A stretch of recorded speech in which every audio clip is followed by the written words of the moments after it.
সরকারি যেটা বরাদ্দ হবে সেই বরাদ্দ জনগণের জন্য বরাদ্দ হয়, প্রত্যেকটা পয়সা খরচ হচ্ছে সঠিক জায়গায়, এটা নিশ্চিত করতে বলেছি।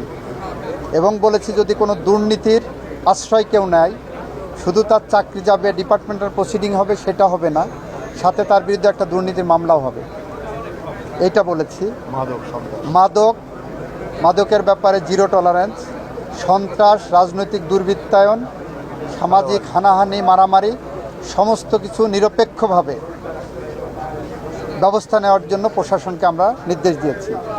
কারণ গুটি কয়েক এ ধরনের মিসক্রিয়েন্টের কারণে সরকারের সব ভালো কাজের ভাবমূর্তি নষ্ট হতে পারে না। মাননীয় মন্ত্রী ওই বিএনপি গভর্নমেন্ট ফর্ম করার পরে বিভিন্ন মহল থেকে যারা ফ্যাসিবাদের সাথে যুক্ত তাদেরকে মুক্ত করার জন্য এবং তাদের পক্ষে কথা বলার জন্য একটা মহল সোচ্চার রয়েছে। এই সম্পর্কে এই সরকারের অবস্থান। সরকার জনমতগুলোকে দেখছেন এবং সরকার আইনসঙ্গতভাবে ফ্যাসিস্টদের বিচার করতে বদ্ধপরিকর।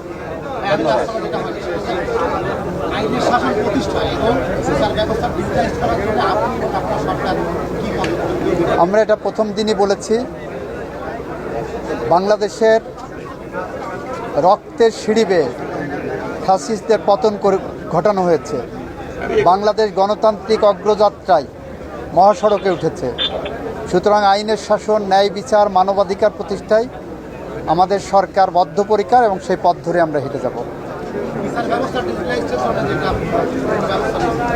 এটাও ইন্টারনাল ডেভেলপমেন্টের ব্যাপার চলবে। Thank you. Thank you.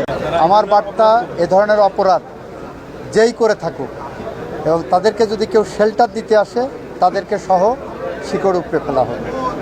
মাননীয় মন্ত্রী মহোদয়, জিলাবাসী